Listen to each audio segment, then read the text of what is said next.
What's up, guys? This is going to be a different video. It's not going to be a vlog at all. It's more of a storytelling. And before I get into this, the reason that I'm doing this is to raise awareness for what the video is about. I'm not doing this for any sort of recognition.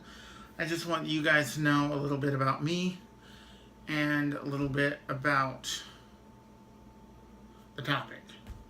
So it started out 20 years ago today. As you can see from the title of this video, my life was saved 20 years ago. What does that mean? It means 20 years ago today, I had a heart transplant. I was born with my heart that I was born with had 4 major problems. Don't ask me what they are because I don't know off the top of my head. But basically, it wasn't able to keep up with my body. When I was 14, I had a heart transplant. That was in 97, July of 97. So it's been 20 years. Today is my 20-year anniversary. I don't remember much of my medical history. All I know is the major stuff that I went through, like my transplant. Definitely remember that. But I asked my mother to do a brief history of my medical history. So here she is. Daren is the sixth of 7 children. He was born June 8th of 1983. He was born on a Wednesday night. And after he was born, they had a hard time getting him to breathe on his own. They finally got that taken care of. We thought everything was going well. We were excited to have another little boy in our family. And they finished up what needed to be done between myself and him.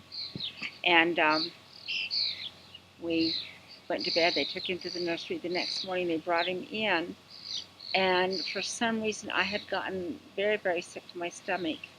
So the doctors came in, or the nurses came in and took him back to the nursery. And then a little bit later, the pediatrician came in to talk to me and indicated that when they'd gotten him back to the nursery, he had stopped breathing and they had a hard time getting him to breathe again. And in doing some tests, x-rays and that, they found out that he had 4 major problems with his heart, or had problems with his heart. At the time, they didn't know what the problems were, but felt that it was necessary to take him up to Primary Children's Medical Center, which they did. They ambulanced him up. And we went up that afternoon. They did a heart cath to find out what the problem was. And then we went up early the next morning and spoke with Dr. Orsman, who was his cardiologist, and found out that there are 4 major problems with his heart. The first problem was the underdeveloped left side of his heart, which is the main pumping side. An ASD, which is a hole between the 2 upper chambers, and a non-functioning pulmonary artery. And then he also had a leaking valve. So it wasn't just one little thing that could be corrected and taken care of. So the doctor talked with us and said we needed to make a decision before we left that day, whether to keep him alive surgically if need be, or to let him go. And we felt like he deserved every chance possible to, at least on our end, to be able to have a good life. So we decided to keep him going if need be. And that was in case we were gone away from the hospital and they needed to do something a little bit more serious. The doctor did not, or the cardiologist did not actually think he would make it through his first weekend. And he was about a week old when he had his first heart surgery. They were able to go in, and it was a left blaylock, which they went in on the left side of his back, right around the shoulder blade, and took care of some problems there that would help him breathe and function somewhat normally for the other events that were taking place. When he was 14 months old, he had outgrown this shunt, and so they had to go in on the right side and do the same thing. Well, by the time he was 7 years old, he had outgrown both of those, and they did what is called a fenestrated fontan,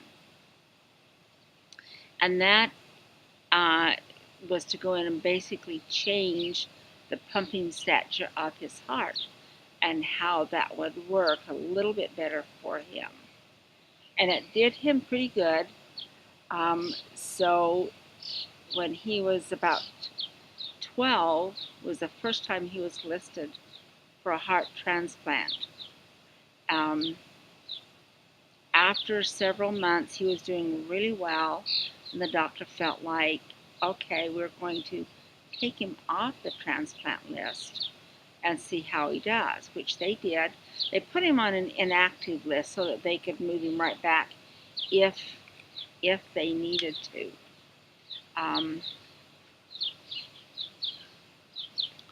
And just a few months after that, he was not doing as well. He was doing the exact same thing that he was doing before. And October 1st of 1996, he was moved back to an active status, and he finally did receive his new heart July 22nd, 1997, at the age of 14. He had just turned 14 when he received his heart. And we as a family, and him especially, is so grateful for the opportunity to be able to do that and to have that that donor heart. And the donor family, while they were there in the hospital, grieving over the loss of their little boy, we were grieving.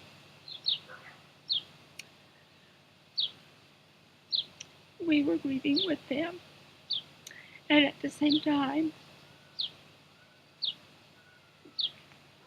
grateful that they were so willing to share. Daren could not have gone on too much longer. His body was just so overworked, and his heart was just working as hard as it could, and was just not doing what needed to be done. I remember the major stuff, like, I remember when I was 7, I had open heart surgery. That Christmas, I was actually went into the hospital on December 2nd, I believe, and I was released for the open heart surgery on Christmas Eve. But I remember the next day, Christmas Day, we spent most of the day in and out of the local hospital. There were some inconsistencies with some of my testing, so they did tests after tests, blood tests after blood tests, and then they still didn't get the results they wanted, so they sent me back up to primary children. So I remember that. Obviously, I remember more when I got older, but then when I was 14, I had the transplant. Luckily, since that day, I haven't had any medical problems. I've had to go in for tests, and I've obviously gone in and seen doctors. I take medicine every day, which I'll have to do for the rest of my life. But the blessing that I have for the heart transplant was definitely well worth it. Without it, I probably wouldn't be around today. I wouldn't have my amazing wife and my kids, which it'd be sad. So the whole situation was sad. I mean, we had the donor. They lost a life, and I'm sorry for that. But I'm grateful for the gift that they gave me. Been able to finish high school, graduated high school, got married, have 2 wonderful kids, without that gift, there's no way that would have happened. And so I truly am grateful for the gift that was given. I wanted to share a couple of facts about organ donation. The main one that I always remember is you can save up to 8 lives with one donor, and it can improve the lives of up to 50 people by donating tissues and eyes. Tissues and eyes. I just think that's interesting. The amount of people that one life can save. Here's another one. On average, 18 people die every day while waiting for an organ transplant in the United States. And every 10 minutes, someone is added to the waiting list. I'm not doing this video for any type of recognition. I am grateful for the gift that was given to me. But the reason I'm doing this video is because I want to raise awareness for the possibility of organ donation. 8 lives can be saved by one organ donation, which I think is well worth it. The outcome of a transplant is definitely well worth it. I'm hoping that by sharing this with you that you can become more aware of the possibility of organ donation. I'm not doing this for any recognition.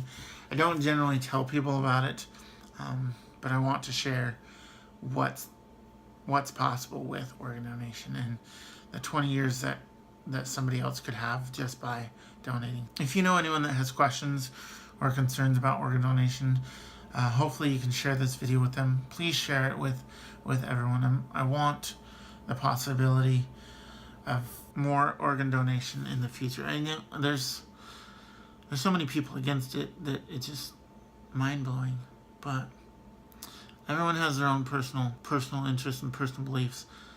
But for me, I'm just grateful for the possibility. So I hopefully this can answer some questions. If you have questions, you're more than welcome to reach out to me. Leave a comment and I'll answer. If you want to do it anonymously, you can send it on my website at DarenHillhouseVlogs.com on my contact page.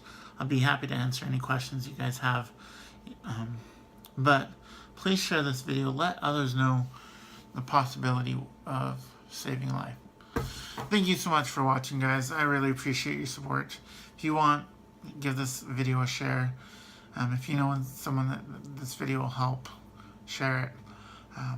Thank you so much for all of your support. I really appreciate it. You guys are awesome. Have an amazing day.